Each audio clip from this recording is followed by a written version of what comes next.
Dans mon pays, on parle d'Heidi Nabala. Le temps d'Heidi Nabala. Le temps de Paul, de Wesley. Le temps de Finet. Le temps de Marcelo. Lorsque nous ne serons plus là, y aura-t-il le réveil? Y aura-t-il des prédicateurs de sainteté? Prédicateurs de repentance? S'il n'y en a pas, ce réveil partira avec nous. Car le feu a besoin de bois. Et si les bois ne sont pas secs, c'est la fumée qui va remplacer le feu. Soyez des bois morts. Soyez des personnes mortes à elles-mêmes. Aujourd'hui, servir Dieu, c'est devenir une star. Ce qui est faux. Aujourd'hui, servir Dieu, c'est devenir quelqu'un qui s'habille bien. Ce qui est faux. Aujourd'hui, servir Dieu est une occasion d'avoir une maison et une voiture. Ce qui est faux. Et lorsque votre motivation pour servir Dieu, ce sont ces choses-là, vous êtes des arbres verts, vous n'engendrerez jamais le feu du réveil.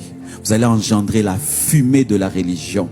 Vous ne serez pas des rivalistes, vous serez des sadducéens et des pharisiens qui auront la parole pour manipuler le peuple, qui auront la parole pour dominer le peuple, qui auront la parole pour estorquer l'argent, qui auront la parole pour se faire voir et être honorés et respectés. Mais cela ne déclenche pas la vie, car avant Christ, les pharisiens, les sadducéens étaient, mais il n'y avait point de réveil. Purifiez vos motivations, servez Dieu pour rien.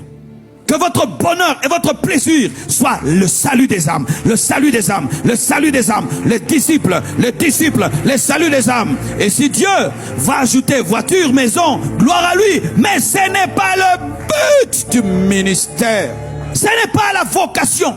Ce n'est pas la convocation. Nous avons été appelés pour sauver les âmes. Nous avons été appelés pour bâtir des disciples de Jésus-Christ. C'est ça le but. Et c'est le seul plaisir de Dieu. Le plaisir de Dieu en moi n'est pas ma voiture.